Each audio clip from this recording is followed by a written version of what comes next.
Hey guys, this is Apex Predator, and this is just like a slideshow with me talking over it. I'm actually gonna say what I thought about my first game in Smite, and what I think about the game so far.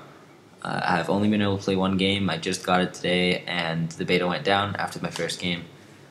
But I'll tell you what I think so far. I am a League of Legends player, or I did play League of Legends, and so I'll be relating to that a lot. Sorry if you don't know what League of Legends is or you don't know what I'm relating to. So, when I first logged into Smite, I know it's made by Hi-Rez, and I have played Tribes, their other game, and the menu is almost identical. They have a hero library where you can check what the different heroes' abilities are, how much they cost, and whatnot.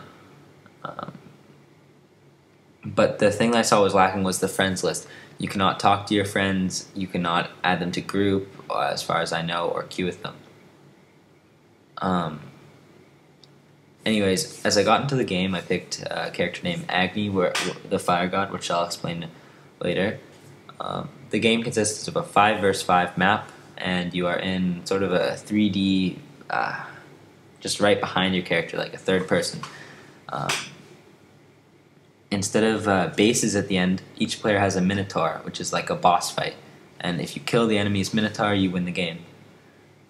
There's 3 lanes, the mid lane, the left lane, and the right lane. In each lane, there is 2 towers and 1 phoenix for each team. And the 2 towers function just like the towers in League of Legends. If they attack your creeps, but if you attack an enemy champion, they will attack you. Once you down the 2 towers in the lane and get to the phoenix functions as a tower and inhibitor at the same time. This being said, when the phoenix attacks you, if you kill it, it will be down for 3 minutes and then come back to life. And when it's dead, your creeps will gain a buff, which makes them stronger. The Minotaur also has a buff. For the more towers that the enemy has up, their Minotaur is stronger. So if you kill more towers, it's going to be weaker. One thing that's really big to get used to is the auto attack is just a left mouse click skill shot, so it's a bit harder to last hit.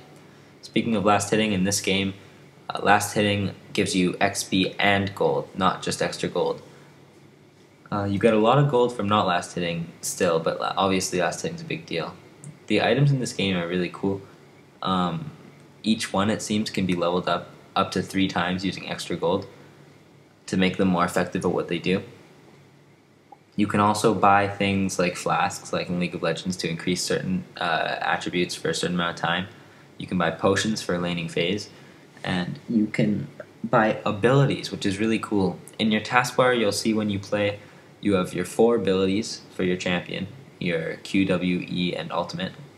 And then you have 4 blank slots, and you can fill these up with these abilities. For instance, you can buy one that gives you a speed boost, or one that makes you immune to every damage for 2 seconds. And they work just like abilities. They have cooldowns. Once you buy them, you can use them whenever you want, as long as they're not on cooldown, and it's really, really cool. Now, I don't know if you can sell those abilities to get different ones, so I'll see how that works later in my second game, which should be tomorrow.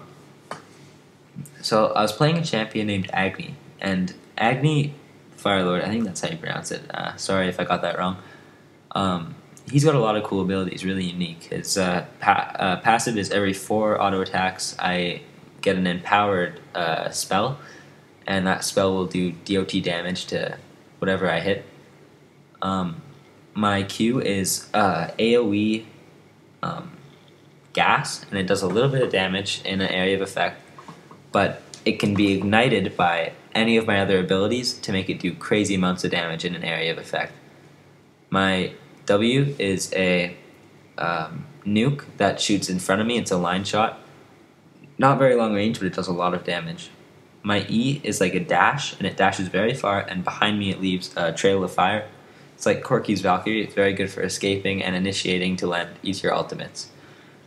Your ultimate as Agni is, once you hit the level to get the ultimate, you start getting stacks of a flaming halo above your head. Once you have 3 stacks of this flaming halo, you get 1 stack every 20 seconds. Or when you have any stack, you can use your ultimate. Your ultimate can be cast up to 3 times every 1 time every 0.5 seconds up to 3 times. So you can use all your stacks, or you can just use one. It's an AoE that can be casted anywhere, not anywhere, but around you. It's got a pretty long range and it does incredible bursts. So if you've got 3 stacks and you just run in their team and drop down all 3, I was doing crazy amounts of damage. I built Agni like sort of a lot of health and a lot of magic power, which is the equivalent to ability power, or that's how I built him that game. And it was actually pretty strong because I could tank a lot of damage and deal a lot of damage too, just be up in their faces. The one thing that I've noticed that is a bit annoying about Smite, I actually got random crashes 4 times that game, and it was a 30-minute game. We did, however, win, and I pulled through a score with 10, 5, and 22, I believe. But other than that, I'm really enjoying Smite. I'm definitely going to play some more games tomorrow when the beta's up. And I might be making like really what I think to be well-produced videos on like mock champion spotlights for Smite. So if you guys would be interested in that, leave a comment, like, and subscribe to my channel. Thanks for watching, and I hope I've been able to teach you some stuff about Smite and maybe perk your interest. And I'll talk to you guys later. This has been Apex Predator.